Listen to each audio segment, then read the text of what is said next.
Students, मैं Poonam Hindi teacher स्वागत करती हूँ आपका सबका हमारे यूट्यूब चैनल SGS मिलकपुर में। और आज हम डिस्कस करेंगे टॉपिक भाषा और व्याकरण का, जो कि 6th, 7th और 8th क्लास में कॉमन है। तो स्टार्ट करते हैं। भाषा बच्चों, भाषा किसे कहते हैं? किसे कहते हैं भाषा? पहले हम देख लेते हैं कि भाषा अर्थ क्या होता है भाषा का। तो भाषा है जो संस्कृत की भाष धातु से बना है। किससे बना है? भाष धातु से, जिसका अर्थ होता है बोलना। क्या होता है? बोलना। आपने सुना ही होगा बच्चों कि मनुष्य क्या है? एक सामाजिक प्राणी है। क्या है? सामाजिक प्राणी है। उसको अपने दैनिक कामकाज के लिए, किसी दूसरे को कुछ बताने के लिए किसी न किसी चीज़ की जरूरत पड़ती है, या हमें दूसरों से कोई और चीज़ लेने के लिए या अपनी बात दूसरों को बताने के लिए किसी न किसी साधन की जरूरत होती है। तो ऐसे साधन को क्या कहेंगे? भाषा। एक बार इसकी डेफिनेशन देख लेते हैं। क्या है भाषा की परिभाषा? भाषा वह साधन है जिसके द्वारा हम बोलकर या लिखकर अपने विचारों को दूसरों के सामने प्रकट कर सकते हैं। क्या कर सकते हैं? भाषा वह साधन है। क्या है? वह साधन है जिसके द्वारा हम अपने विचारों को दूसरों के सामने प्रेजेंट कर सकते हैं, प्रकट कर सकते हैं और दूसरों के विचारों को ग्रहण कर सकते हैं। उसे क्या कहेंगे? भाषा। क्या कहेंगे? भाषा। फिर आता है हमारा भाषा के भेद कितने हैं, कौन से हैं? पहला है हमारा मौखिक। मौखिक भाषा। मौखिक भाषा कौन सी होती है बेटा? जिसके द्वारा हम बोलकर अपने विचारों को दूसरों के सामने प्रकट कर सकते हैं या दूसरों के विचारों को सुनकर उनको समझ सकते हैं। उसे क्या कहेंगे? मौखिक भाषा। फिर आता है हमारा लिखित भाषा। लिखित भाषा किसे कहते हैं बच्चों? लिखित भाषा जिसके द्वारा हम लिखकर अपने विचारों को दूसरों के सामने प्रकट कर सकते हैं। जैसे कि मैं बोल रही हूँ, आपको समझना है। कैसे समझोगे? मैंने ये लिखा है, तो ये लिखकर जो मैं बोलना चाहती हूँ वो आपके सामने प्रकट हो रहा है। ये क्या है? भाषा का क्या है? लिखित रूप। फिर आता है भाषा के रूप। क्या था? लिखित भेद। अब भाषा के रूप आते हैं। भाषा के रूप कौन से होते हैं? पहला है हमारा मातृभाषा। मातृभाषा कौन सी होती है बच्चों? मातृभाषा मीन्स माता और भाषा मीन्स माँ की भाषा। ऐसी भाषा जिसको बच्चा अब पहले अपनी माँ से फिर अपने परिवार से सीखता है, उसे क्या कहेंगे? मातृभाषा। यानी कि बच्चा पैदा होने के बाद जो फर्स्ट लैंग्वेज सीखता है उसे क्या कहेंगे? मातृभाषा या मदर टंग। ठीक है। दूसरी है हमारी प्रादेशिक भाषा। प्रादेशिक भाषा किसे कहते हैं बच्चों? जो एक प्रदेश विशेष में बोली जाने वाली भाषा को क्या कहेंगे? प्रादेशिक भाषा। जैसे पंजाब है हमारा। पंजाब क्या है? एक स्टेट है, एक प्रदेश है। उसमें कौन सी भाषा बोली जाती है? पंजाबी। क्या बोली जाती है? पंजाबी।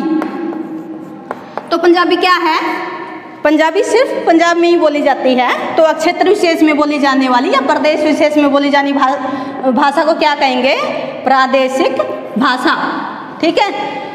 ऐसे ही महाराष्ट्र में कौन सी बोली जाती है? मराठी। बंगाल में कौन सी बोली जाती है? बंगाली। उड़ीसा में उड़िया। ये सब क्या है? प्रादेशिक भाषाएं। फिर आता है हमारी राष्ट्रभाषा। राष्ट्रभाषा कौन सी होती है बच्चों? जो एक राष्ट्र में अधिकांश भूभाग पर बोली जाती है उसे क्या कहेंगे? राष्ट्रभाषा। जैसे कि हिंदी है। हिंदी हमारी क्या है? राष्ट्रभाषा है, क्योंकि ये इंडिया के अधिकांश भूभाग पर बोली जाती है और 12 या 13 स्टेट के करीबन बोली जाती है। तो इसे क्या कहेंगे? राष्ट्रभाषा। फोर्थ आता है हमारा राजभाषा। राजभाषा किसे कहते हैं? जिस भाषा में हमारा शासन का या जो भी सरकारी कामकाज होते हैं, जिस भाषा में सरकारी कामकाज होते हैं उसे क्या कहेंगे? राजभाषा। राजभाषा कौन सी है हमारी? हिंदी। हिंदी को हमारे संविधान में 14 सितंबर 1949 को राजभाषा घोषित किया था। अब आता है कि आप कहोगे कि राजभाषा और राष्ट्रभाषा में क्या अंतर है सर? क्या अंतर है मैडम? तो राष्ट्रभाषा है बेटा जो एक राष्ट्र के अधिकांश भूभाग पर बोली जाती है। ठीक है। और राजभाषा क्या है? जिसमें लिखित में सरकारी कामकाज होता है देश में, उसे क्या कहेंगे? राजभाषा। यानी कि ये घोषित होती है। जैसे हिंदी हमारी घोषित राजभाषा है। फिर आता है हमारा अंतर्राष्ट्रीय भाषा। अंतर्राष्ट्रीय भाषा कौन सी होती है बच्चों? जो एक राष्ट्र दूसरे राष्ट्र से किसी अपना जो जिस भाषा में कामकाज करवाता है उसे क्या कहेंगे?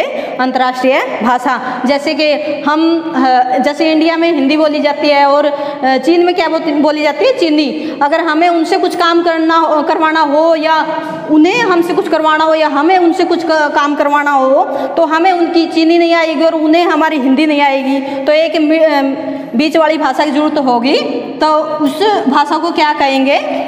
अंतर्राष्ट्रीय भाषा। जैसे इंग्लिश अधिकतर देश जो है इंग्लिश भाषा को अंतर्राष्ट्रीय भाषा के रूप में प्रयोग करते हैं। ठीक है, अब आता है हमारा भाषा के अंग। भाषा के अंग कौन से होते हैं बच्चों? पहला है ध्वनि। ध्वनि है जो भी हम बोलते हैं, पहले भाषा की सबसे छोटी इकाई क्या है?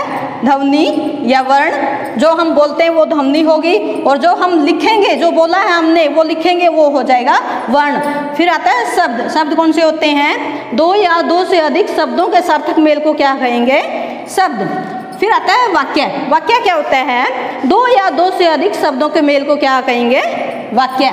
फिर आता है लिपि। लिपि क्या होता है बच्चों? लिपि होता है किसी भी भाषा को लिखने का ढंग। जैसे हमारी हिंदी है, हिंदी को हम बाएं से दाएं लिखेंगे और उर्दू एक ऐसी लैंग्वेज है जिसको हम दाएं से बाएं लिखते हैं। यही जो लिखने का ढंग होता है उसे क्या कहते हैं?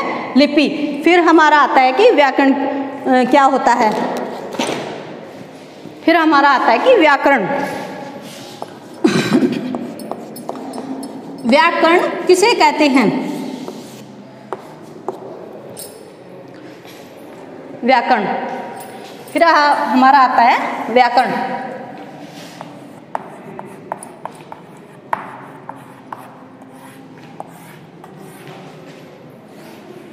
व्याकरण किसे कहेंगे?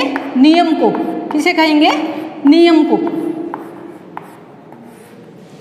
व्याकरण एक ऐसा शास्त्र होता है जो किसी भी भाषा में नियमों को, शुद्धता को प्रकट करता है। जैसे नियम बनाता है कि हमें ऐसे लिखना है, ऐसे लिखना है। ठीक है, लिखने के ढंग को क्या कहेंगे? नियम। और नियम कौन बनाता है? व्याकरण। तो व्याकरण एक ऐसा शास्त्र है जो किसी भी भाषा में लिखने के ढंग को बताता है या नियम को बताता है। फिर आता है हमारे व्याकरण के अंग कौन से हैं? पहला है वर्ण। वर्ण विचार। ठीक है, ऐसे ही दूसरा शब्द। थर्ड है वाक्य। कौन सा है? वाक्य। इनमें क्या होता है बच्चों? वर्ण विचार में वर्णों के बारे में विचार प्रकट किए जाते हैं। वर्ण कैसे बनते हैं, उनका आकार प्रकार क्या होता है। और शब्द में क्या, शब्द विचार में क्या होता है? शब्दों के आकार प्रकार उनको कैसे बनाया जाता है, शब्द विचार में प्रकट किया जाता है। वाक्य में भी यही है सब। ठीक है स्टूडेंट्स, अब मेरा ये टॉपिक क्लियर होता है। अगर आपको हमारा ये वीडियो पसंद आया तो हमारे चैनल को लाइक करें, शेयर करें, सब्सक्राइब करें और बेल आइकन दबाना ना भूलें ताकि जो भी वीडियो अपलोड हो आपको उसकी नोटिफिकेशन मिल जाए। थैंक यू, धन्यवाद।